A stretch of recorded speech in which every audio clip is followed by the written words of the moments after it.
درود به همراهان فورسکیز لنگویج به ایستگاه جملات مخصوص عزیزان در مرحله مقدماتی خوش اومدید.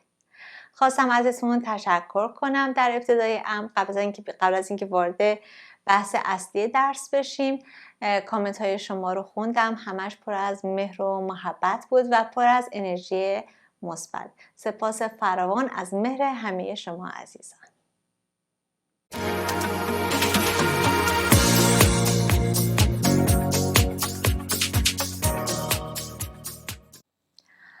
I need some flowers for my wife.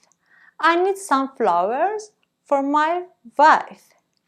Today is her birthday. Today is her birthday.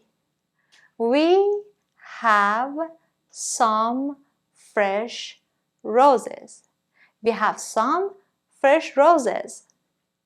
How much are the roses? How much are the roses? $20 per dozen. $20 per dozen. The roses are on sale. The roses are on sale. That sounds good. That sounds good. I'll take a dozen. I'll take a dozen.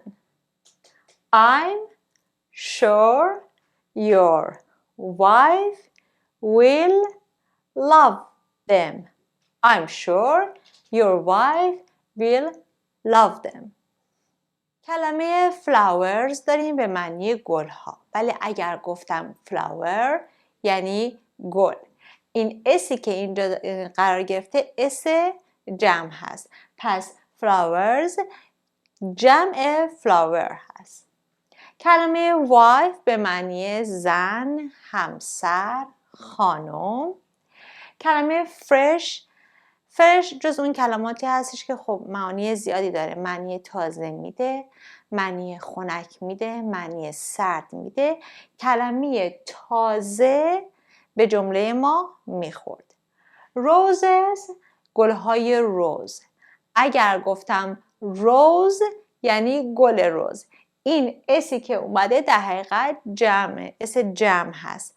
پس roses گلهای روز، روز گل روز. کلمه 20 داریم. 20 معنی 20. per به معنی هر و dozen دو جین 12 عدد. کلمه سیل داریم. بچه هم معنی فروش میده هم معنی حراج میده. متناسب با جمله ببینید که کدومش به جملتون میخوره. توی این جمله ما on sale یعنی حراج. سیل اینجا معنی حراج میده. کلمه take 2 کیلومتر معنی داره. قابلیت این که با کلمات جدید هم با کلمات دیگه حتی با حروف اضافه ترکیب بشه و تبدیل بشه به یک کلمه جدید هم خیلی داره.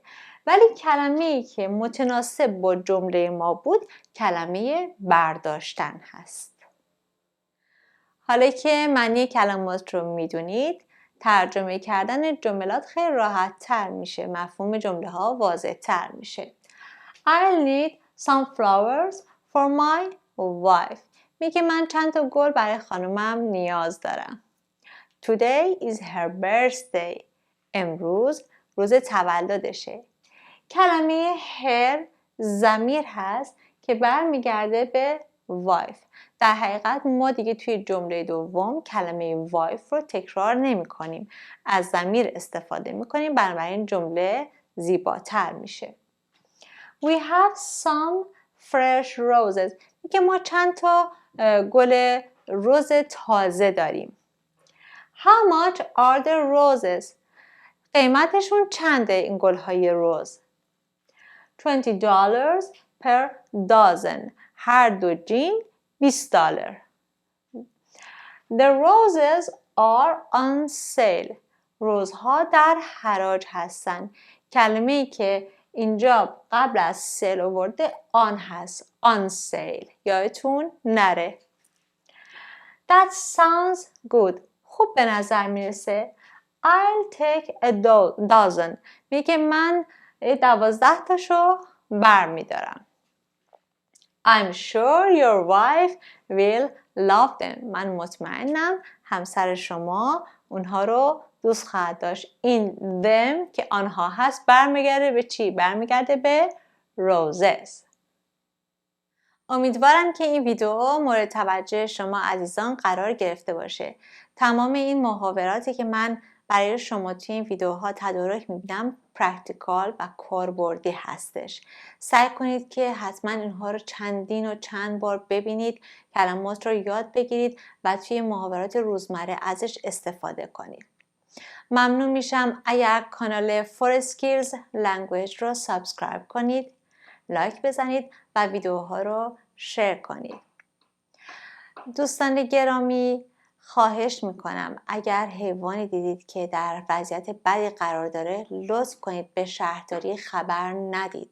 شهرداری جز ریختن خون اون حیوان بی زبون کاری نمیکنه.